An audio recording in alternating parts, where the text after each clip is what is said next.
All right, guys, so today we're going to be talking about 37, going to be going over her kit and really explaining it. And I want to do a really thorough explanation of how she's going to work in 1.4 and then onward, because 1.7 is where I'm pretty much at. And I want to let you guys know just like exactly how she performs right after that, after we talk about 1.4. So 37 is a star character. She's a crit character as well, right? And we're going to pull up the wiki, that way we can kind of go over her kit. So she does a mass buff that gives all allies 2 stacks of numeral perception and gains 2 stacks of enlightenment and adds 2 Eureka stacks. So Eureka is a new mechanic that's going to be for characters coming in R99. 37 is the first one to have it. Eureka, basically when you have these stacks, you'll do a specific type of action if you meet the requirement for the stacks, right? It's going to go right above the health bar, and I'll show that to you guys. The buffs that she gives herself and to her allies increase all allies attack by 10%, and these stacks are reduced after each attack. So if they do an attack, it reduces the stack. If they do another attack, then it's gone. And same thing for her, she ups her the next incantation has this additional damage increase by 100%, and this reduces 1 stack after taking effect. So you're wanting to do this whenever you're using your incantations to get that extra damage out, right? So this helps out with that Genesis damage. You really want to make sure that you, when you're in that situation, you like have these skills leveled up. That way you can do a pretty big amount of Genesis damage. Triangulation is going to be the single target attack.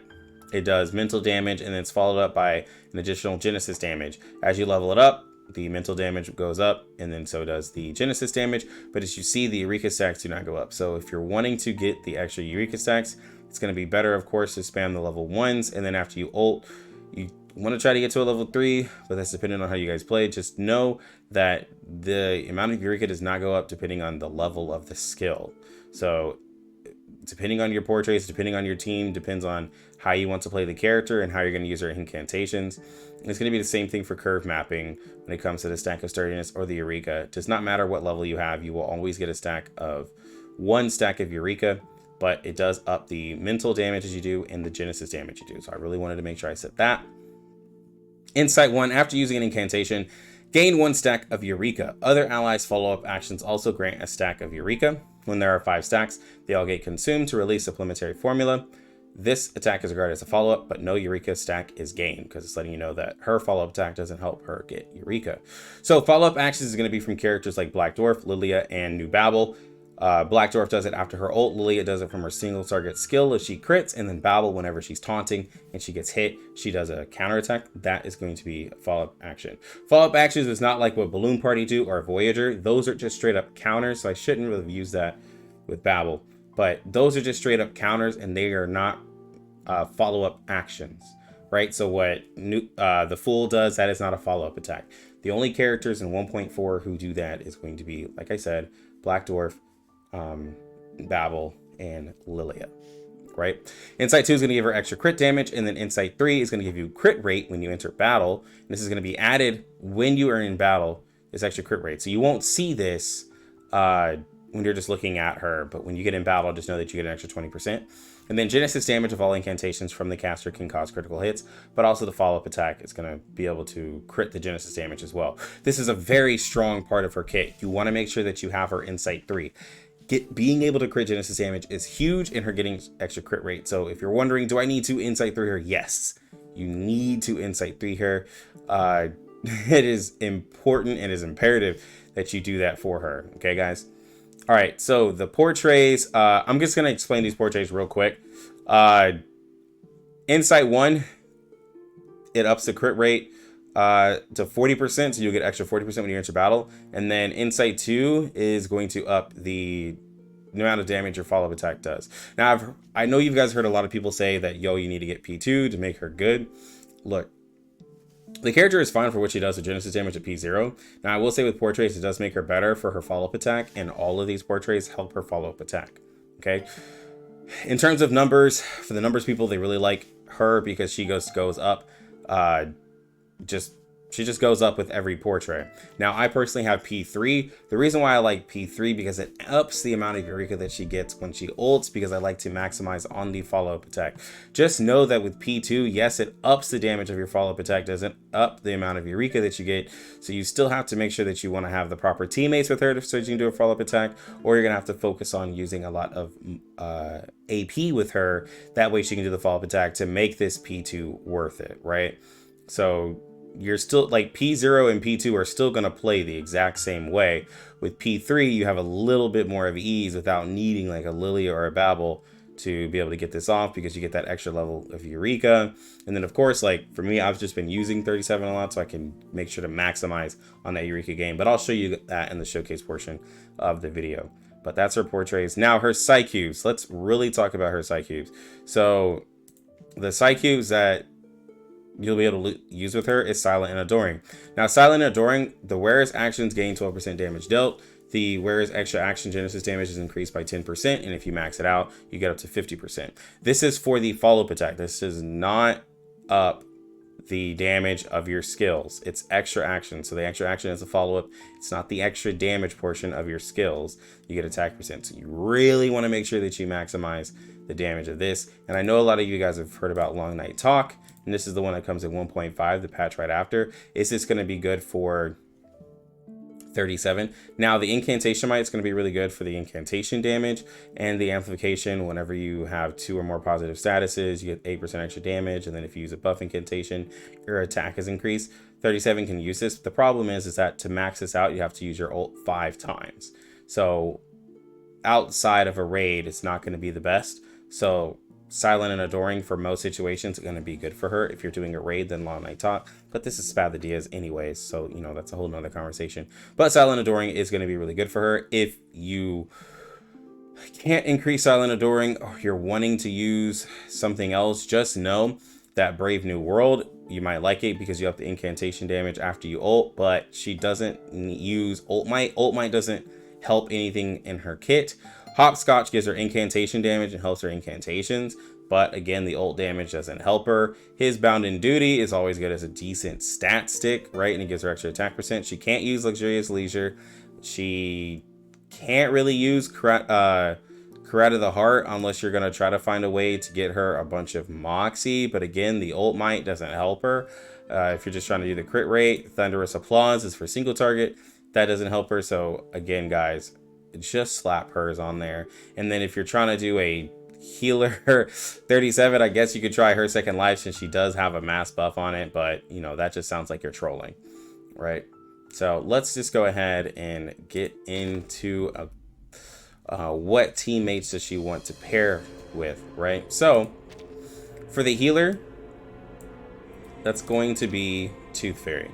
Tooth Fairy is going to help her with her crit rate. Her crit rate is actually really decent, right? So before you get into battle, she's like 50% crit rate with the resonance. I have the resonance guide in my Discord, but if you want to look at it, you can look at it here. I have 35% and 20% in crit damage. So this is the setup. Let me move my camera so you can see that real quick. So that's going to be the setup that I have at level 9, right? So when you have the extra 20% with the Insight 3, this is going to be 70%. When you add the extra Confusion, it's going to help you get up to 100%, right? So Tooth Fairy is just going to be a really good teammate to have with her. Y'all know Tooth Fairy has the Confusion debuff. She has the Baby Tooth, helps with the crit rate and the crit defense for the crit damage. So a really good teammate for 37, right? When it comes to the next members of your team that you want to have, 6 on the second half of the patch, I'll go ahead and talk about him. He's going to be a good character to pair with her. Those of you who are asking, since she's a mental damage character, do you want to use Shemaine? I personally wouldn't use Shemaine, especially because a star character is used with mineral damage opponents and it's going to do extra damage to Shemaine. But there's just a little bit better teammates to pair with 37 than Shemaine. Even though Shemaine is decent, I just wouldn't put him in the Hydra raid. And he is just a little bit too AP hungry for a 37, because remember, you're going to be a little AP hungry with 37 to maximize on her follow-up attack, right? Babel and Lilia are going to be really great teammates for her to help maximize her Eureka. that's just going to help her get out her most damage. And you can still always pair her with characters like Anan Lee, pair her with Necro, anybody who just ups damage. That's always something that you can do with 37 as well, right?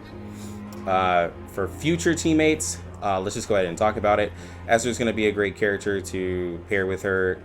He has a clarity buff that he gives and a fragile, which lowers damage reduction. These are all going to be really effective, especially in the Hydra raid to be paired with 37. And then the absolute best teammate to be paired with 37 is Joe, but this is not a Joe video. This is a 37 video. Just know that the absolute best teammate to pair with 37, if you want to maximize 37's follow-up attacks, is Joe, because Joe does a ridiculous amount of follow-up attacks. But that's all I'll say.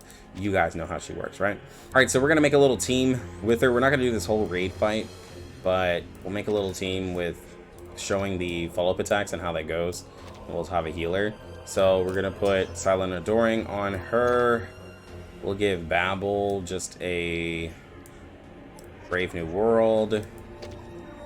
Let's give this over here. Beyond Wonderland. I'm not gonna use any other characters that aren't out for 1.4 because that's just not fair. Right now, this boss, you've seen him. But he's not going to be a raid boss that you're going to fight. I don't have the raid bosses that you're going to fight available, right? The Hydra is not available right now, so I can't show that fight. But we're just showing the Eureka for 37 and showing you guys how this works, how she is in battle. All right, let me let him attack real quick. But as you can see, right up under her health and above her Moxie, you see this bar here. So we want to get this up to 5 as quick as we can, right? Because we want to make sure that we can maximize on her Eureka. Do the follow-up, we're in an AoE boss situation. All right, so remember the Lilia attack can, if it crits, it can give us Eureka as well. So we're just gonna go ahead and use the debuff here for confusion to help make sure we crit, and then we'll use these two abilities here. Now, to be mindful, mine is P3, so the damage that my 37 does will be a lot higher than most people because I have the P2 that gives extra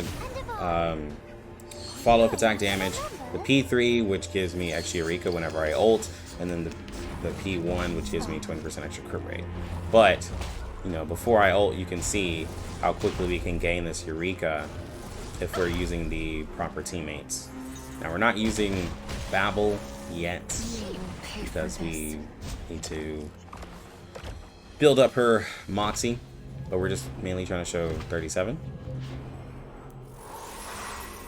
Let's go ahead and just merge this, get some, and then we're at 4. So we're going to go ahead and use one skill so we can do the follow-up attack. It could be found. Long admonition and occasional indulgence. Oh, it's a bubble.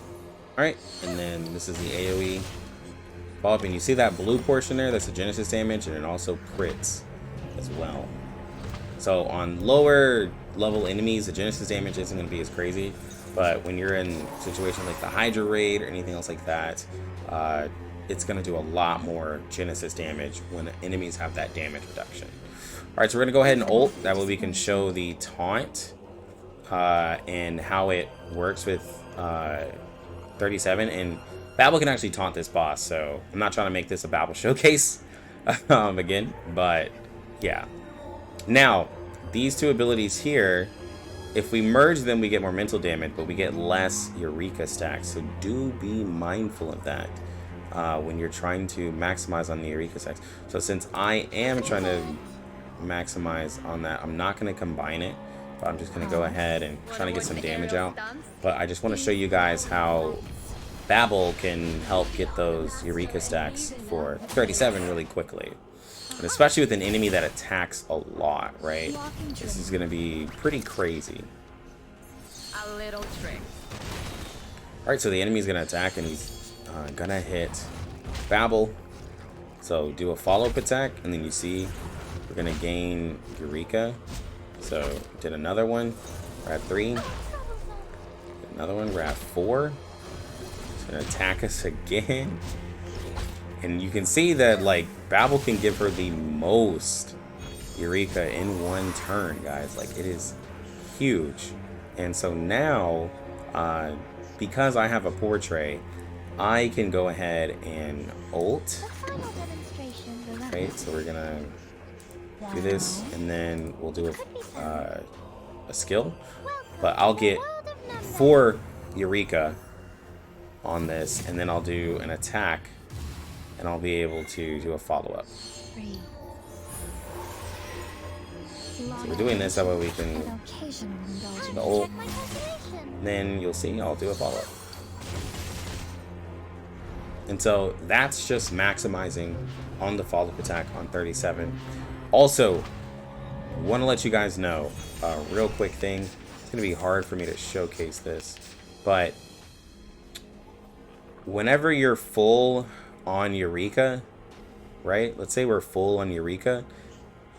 If you were to use your ult, it does not, like Moxie, it doesn't carry over to the next bit. You will just straight up waste it. So you do want to make sure that you don't waste your Eureka, because like that helps with your damage, right? So let me go ahead and merge this so we can get rid of that next time. All right, so we're gonna taunt. We're gonna do these skills, and let's go ahead and just get rid of this Tooth Fairy ult, so we can get rid of that debuff. So as you can see, like we're keeping up with Babel. She's keeping the taunt to help us out. We got some Eureka, so we're at 2 now.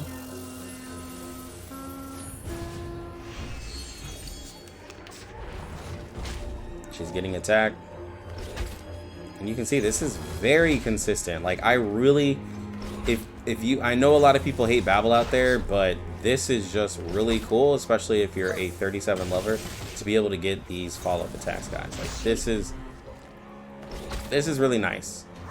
It's really nice.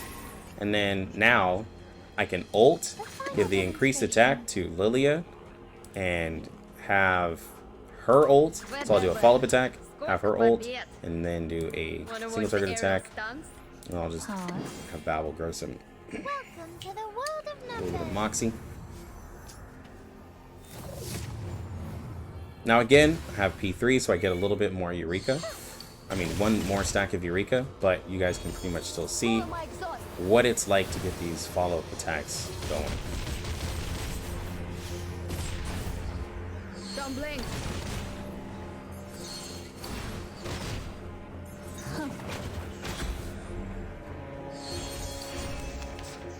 And also this boss is giving me extra Moxie, so that's why you see we're getting a little extra Moxie on this boss. But, you know, I just wanted to mainly show 37. I'm not going to go through the full battle. But 37 is a really great character when you have really great teammates with her. When you can't capitalize on that Eureka, you're going to have to use a lot more AP with her. But then you're going to, if you're a Grand Orchestra user, then you're going to have to maximize the cards that you have. And then so you probably won't be able to get as much follow-ups out because you can't refresh the cards. So I will say that she kind of fits a little bit better with being able to refresh cards to help guarantee that you can use her skills to get that Moxie out. But guys, this is my 37 guide. I want to give you more information. If you have any more questions, please let me know in the comments, or let me know what you guys think about 37. How many pulls are you going for on her? Are you going all the way? And then also, please make sure that you sub to the channel, because we're continuing to make R99 content. I know that I'm streaming another game, but guys, don't worry. I'm not quitting R99. I'm not leaving it. R99 is going to be a major part of this channel, so I don't want people getting nervous. Also, make sure you click the bell, because we're going to be doing a stream tomorrow, and also we're going to be doing another co-stream with the live stream that R99 is doing. So I'm going to be trying to stream those. I know that at a weird time, but I am going to try to stream those. But anyways, guys, I'm going to get out of here. You lucky gamers, have a good one. Lucky Let's out.